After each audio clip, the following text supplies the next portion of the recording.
Welcome to Where Parents Talk. My name is Lianne Castelino. Our guest today is a leading global authority in the area of adolescence.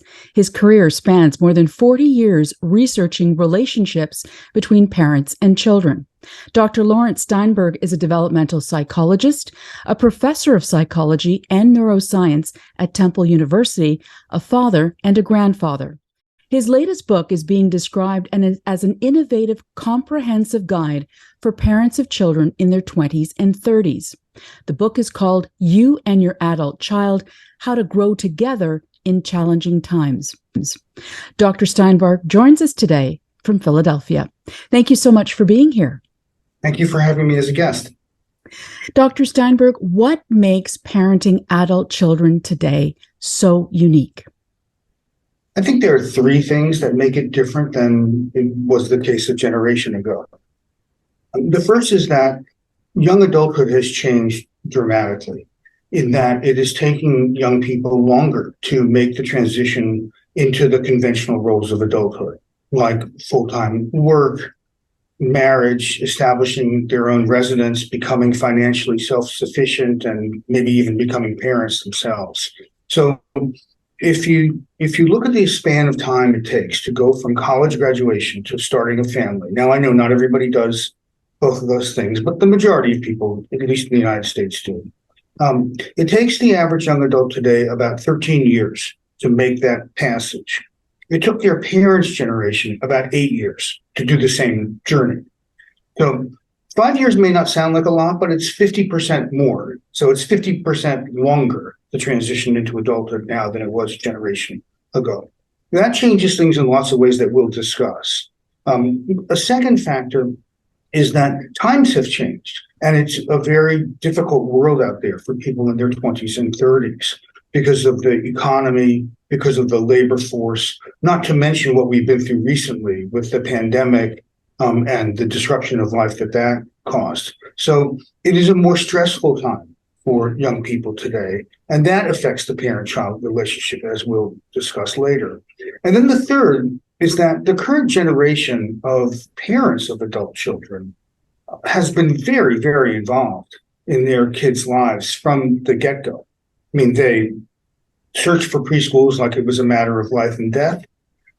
They went to all the back-to-school programs and their kids' soccer games, and they were involved even into the application phase of college, where not only did they read their teenagers' college applications, but sometimes they even wrote the essay for them.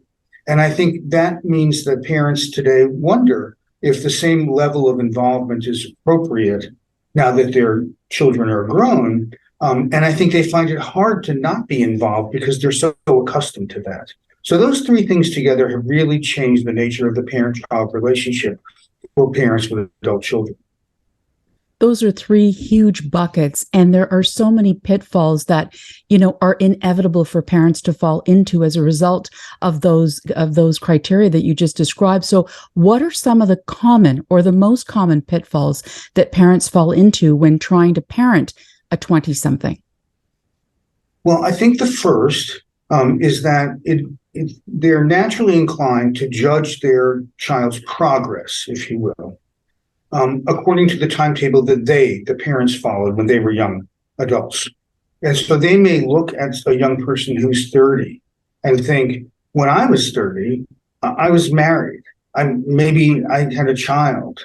I was well into my career and climbing up the ladder. I had my own home. I didn't need money from my parents anymore. Well, those are less likely to be the case today for the average 30-year-old. So I think that leads parents to worry, perhaps unnecessarily, not always, but perhaps unnecessarily, that there's something the matter. There's something the matter with their kid. There's something the matter with the way they raise their child. Things are going much more slowly than they had anticipated. I can't tell you the number of parents that have asked me if it's problematic that their 31 or 32-year-old child isn't married and doesn't have any prospects. And I try to reassure them that that's very common today because the age of marriage has become so much later. A second pitfall, I think, is not recognizing how important autonomy is to people this age. I know that as a developmental psychologist, we tend to think of two periods where autonomy is a challenge for parents to handle. When their children are toddlers, we talk about the terrible twos and the oppositionalism of people that age. And when their toddlers grow up into adolescence, and parents and early adolescents in particular often struggle over the adolescent's natural need to want to be more autonomous. And as I was writing You and Your Adult Child, it struck me that there's a third stage when autonomy is a big issue in families, and that's this stage, particularly around age 30, where I think the young person wants to demonstrate to their parents and to themselves that they are competent, capable adults who don't need mom and dad to help them anymore. Now, that becomes a pitfall when parents don't realize that the reason that their adult child is not so keen on getting advice from them is not about them. It's about the child wanting to be autonomous. And so if you have an adult child and he or she bristles when you make suggestions, it's not because they're rejecting you, which is, I think, how a lot of parents feel. It's because they're making a statement that they don't need your advice and don't want your criticism at this age. So that's a second important pitfall that parents need to watch out for. A third, and it's related to that, is to think that your child should be just as in touch with you, just as frequently as they were when they were younger. Now, I teach at the university. My students tell me that during finals and midterms, they have to turn their phones off, even if it means not hearing from their friends, because their parents are texting them so often that it becomes kind of a nuisance for them. And so I think when parents may expect to keep that level of exchange and involvement going as their children move into adulthood, and if they don't get it, they may wonder why. Why am I not hearing from my adult child every day the way that I did when she was in college, let's say? And I think there are some understandable reasons for this, the autonomy issue that I mentioned earlier, but I think also it's a very busy time for people in terms of their career, their romantic life, finding a home if they can afford a home. And so they're busy. And secondarily, it's a time when people place a lot of emphasis on their social relationships with their friends. And so they may be in touch with their peers very, very frequently, and that may interfere with being in touch with their parents as much as they have been before. So how did you go about then taking your vast expertise in this area, all of the ideas that you just shared with us that are complicating or making this uniquely challenging for parents of adults and young adults today? How did you take all that information along with the research and distill it into, biteable chunks and buckets that are in your book, You and Your Adult Child? Well, let me talk a little bit about the backstory here, because I think your audience will be interested in this. I wish I could say that the book was my idea. It wasn't. The idea for the book came from AARP, which is an organization that supports and advocates for adults who are 50 and older. And AARP began hearing from its members that they needed help with their adult children and that there weren't resources out there, and that there were a lot of challenges like the ones we've been discussing, and they didn't know how to handle them. And so AARP has a long-standing relationship with the publisher Simon & Schuster. And they approached Simon & Schuster and said, we have an idea for a book. And fortunately for me, the person they called at Simon & Schuster happened to be my editor there, who edited my last book. And he reached out to me and said, are you interested in taking this project on? And so from the beginning, I knew that what I had to do was to make the book friendly to readers so that it wasn't just an academic discussion of what we know about young adulthood or family life or parenting, but that had a lot of practical advice in it, because that's why the AARP members were looking for help. And so I began by making a list of the realms of life that I thought were going to be the most challenging for parents of adult children. And they turn out to be education, because parents don't know whether they should be involved in their kids' college education; finances, because so many young people are financially dependent on their parents for a lot longer than either of them expected to be. And how do you deal with that? Romance, because this is the time when people are going to be meeting potential spouses, potential partners, and parents may wonder, is it appropriate to pass judgment on that now that my child is, in his mid-30s, let's say? They probably would have done it when their child was in his early 20s, but now he's older, and they wonder, what if I don't like the person that my child is planning on, spending a life with? Work, because this is when individuals are starting their careers, and parents may see that their child isn't flourishing as much as they would hope, and wonder if there's anything they can do. And then finally, parenting, that is their child's parenting. So once they become grandparents, they have a lot of questions about how they should be involved. What if they don't like the way that their child is parenting their grandchild? Should they say something about that? And they also want to know, how can I establish a good relationship with my grandchild?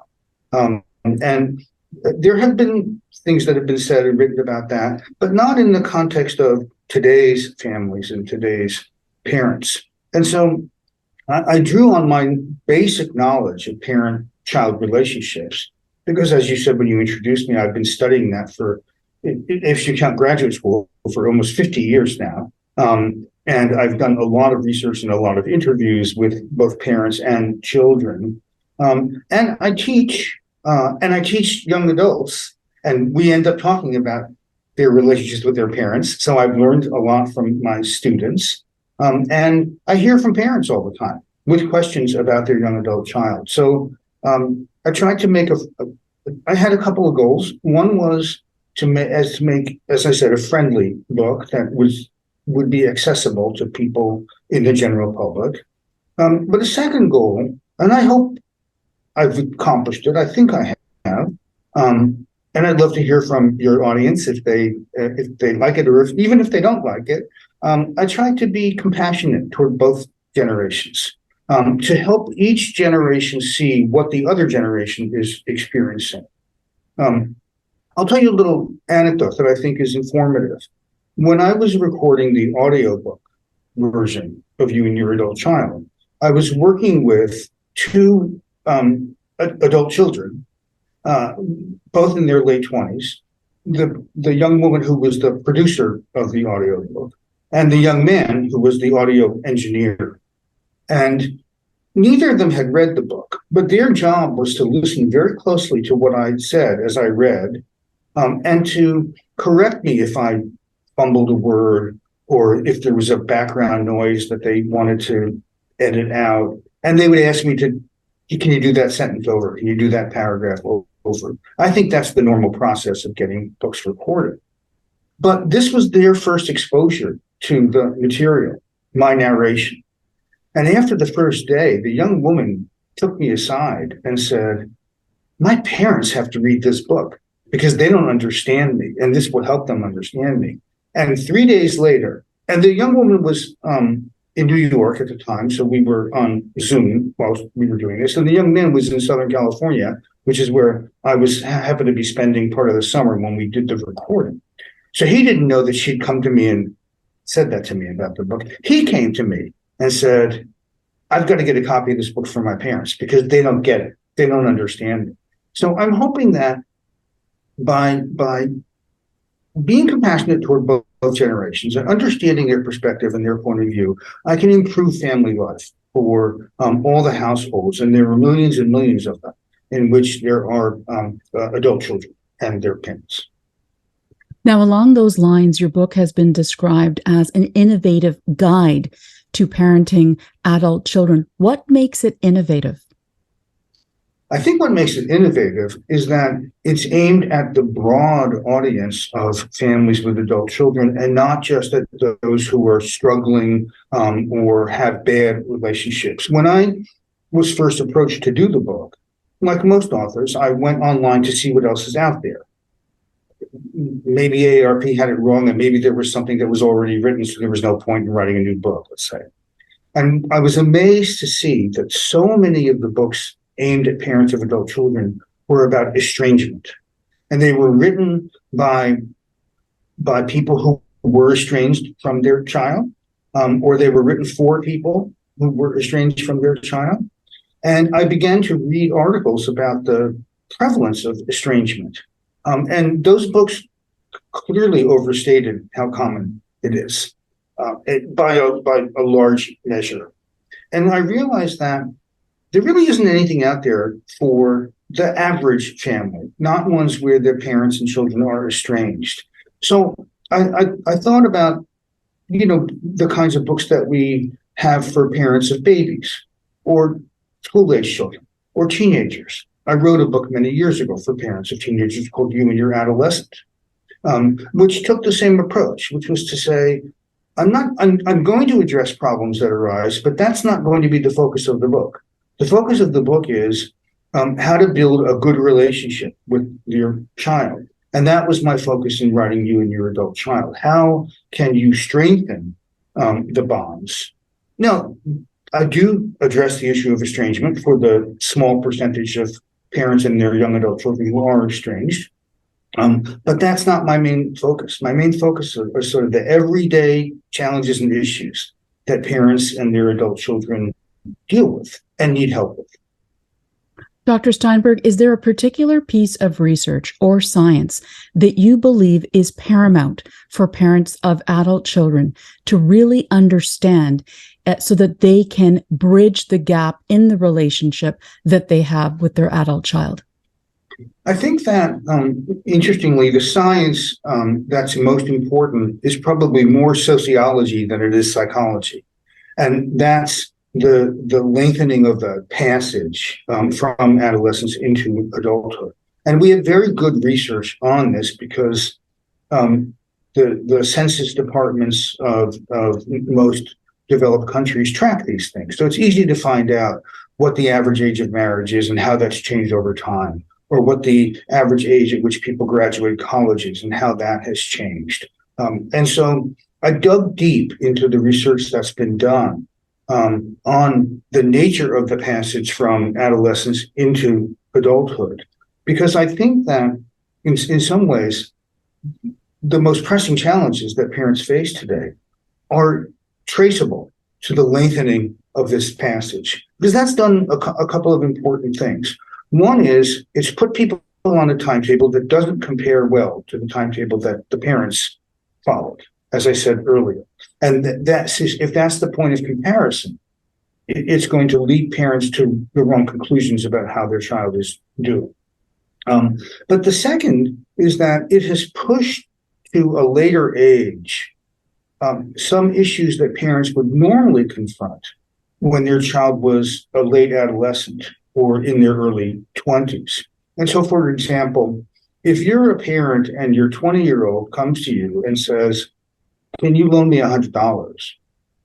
I think a lot of parents would say, "What for?" And they would speak up if they thought it was a poor choice of the way to spend money. Well, what if it's your 30-year-old? Parents might feel, do I have the right? I mean, I can loan or give my child this money, but do I have the right really to ask what's it for? I mean, after all, my child is 30. They're probably not spending it unwisely. And so, and I mentioned before this issue of meeting your child's romantic partners. It's very different to meet someone when your child is at an age where they're very unlikely to end up marrying this person. So I looked up research on that as well.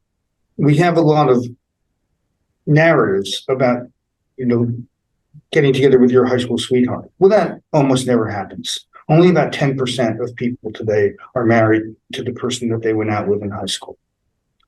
It's even the case that people aren't getting married to the individuals they met when they were in college. That's only about a quarter of all marriages today. Well, so when you meet your child's romantic interest when they're in their early 20s, it's probably correct to say, I don't need to worry so much about this because it's very unlikely this relationship is going to last forever.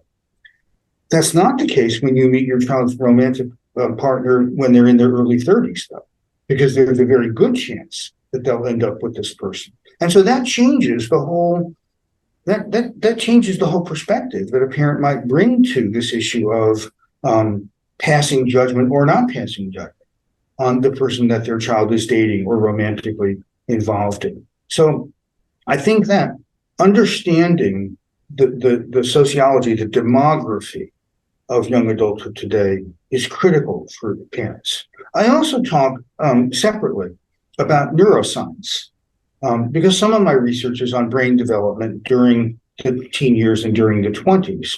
And one important finding that I discuss is that the brain, we now know, is continuing to mature in very important ways during the decade of the 20s. And parents may not realize this. And as a consequence of the fact that the brain is still immature in some ways in the early 20s, let's say during the college years, people engage in a lot of risky and reckless behavior now. And it may surprise parents of somebody who is 22 or 23 years old that they're doing things that seem dangerous or crazy. And I explain how brain development helps us understand why risk-taking is so prevalent at this age, and what parents can do to help protect their child from getting involved in dangerous activities. Along those lines, I'd like to dig into some practical tips that you may be able to share on some of the topics that you've alluded to with respect to parents and how they can try to avoid the trap of comparing what their lives were like at 20 and 30 to what their kids' lives at 20 and 30 are. What kind of tips can you share for parents to avoid that? Well, the first is to understand that the timetables are very, very different because of factors that have nothing to do with your child as an individual, because of the way that society has changed. But I suggest a little rule of thumb. If you want to compare your child's circumstances with the circumstances that you were in when you were their age, you should really subtract 5 years from your own age. In other words, if you want to ask yourself, how is my 30-year-old doing? You should think back to where you were when you were 25, not when you were 30, because it takes 5 years longer to get to the same place. And I like this tip because it's easy to remember, and it's easy to enact. So that's one. On the subject of autonomy and post-secondary education, college, university, how can a parent prevent overprotecting, over-involvement while trying to cultivate autonomy, hopefully, in their adult child? Well, I give some pretty severe advice on this topic. And I say this both as the author of the book and as a college professor who's taught people this age for many, many years. With the exception of financial assistance, whatever you can provide and feel comfortable with, and a visit to campus a couple of times a semester, maybe, stay out of it. And you ask questions. You want to discuss what your child is learning. You want to discuss what they're reading. You want to discuss what they think of their classes. But you shouldn't be involved in any decision-making at all. You shouldn't be editing their college papers. You shouldn't be suggesting courses that they take. Or the sequence of courses that they should take. One reason is that it's become extremely complicated. And it's hard even for somebody who teaches at a university to keep up with the changing requirements. And so if you're a parent and you may be thinking back to your own college education and giving advice based on that, and it's probably not relevant to today's colleges and universities. So, and I think that this is hard. I think this is hard for a number of reasons. The first is that, as I said before, today's parents of adult children have been involved in their kids' education, very, very deeply involved. I mean, just speaking personally, my parents didn't even know where I applied to college. They agreed to pay for it, but they said, this is your decision and just let us know where to send the check. Just think about a parent saying that today. You never hear a parent saying something like that today. I tell a story in the book about a phone call that I got when I was the director of graduate studies in our department of psychology at Temple University. And I answered the phone, and a woman said that she had some questions about our clinical psychology program. And I said, sure, happy to answer them for you. Tell me a little bit about what you're interested in. And she said, well, it's not me. I'm calling for my daughter. And I said, well, I'd love to discuss this with your daughter. Have her give me a call, and I'll, answer whatever questions she has. And the mother said, no, I'm taking care of this for her. And I said, honestly, if your daughter doesn't have the time to do this or the interest in doing it, I'm not sure she's ready to go to graduate school.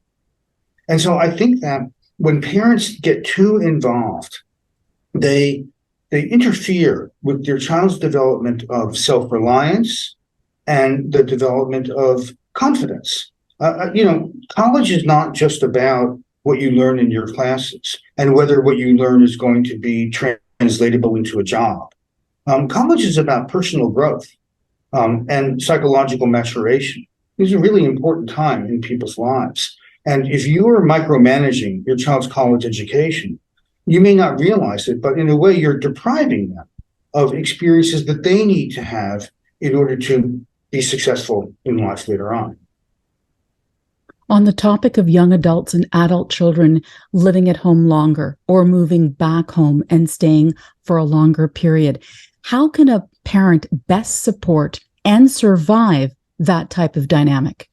This is a very new challenge, at least in the United States, where living with your parents is now the most common living arrangement for people in their 20s. It hasn't been that.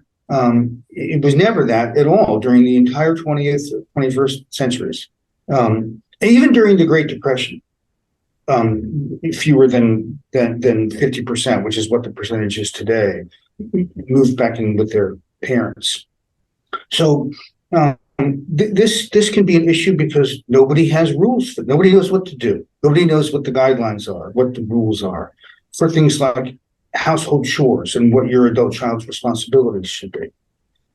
For things like whether your child should be paying you rent for their room and board.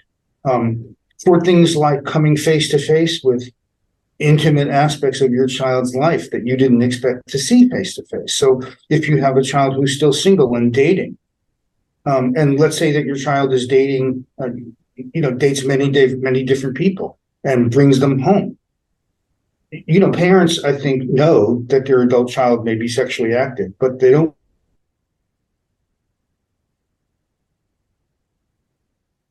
work out those things when your child's back home. And I think communication, as is always the case, is key.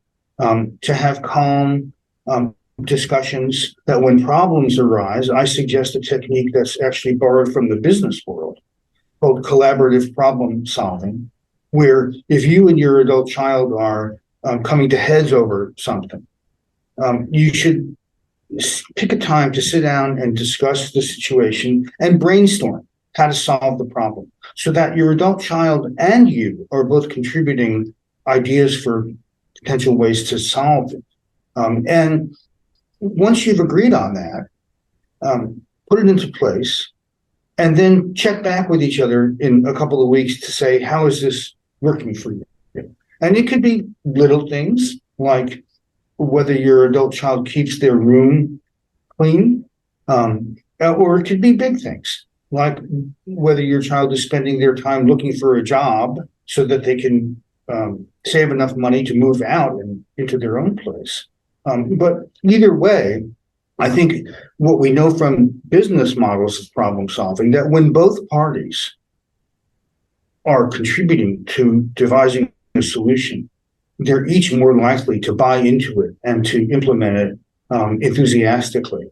And so I think if your child is living at home with you now and you're struggling over something, I think you should have that kind of conversation, and I'm confident that it really will help. Dr. Steinberg, so much of what you have outlined here is a real source of struggle and of conflict in many households across North America and the world at large.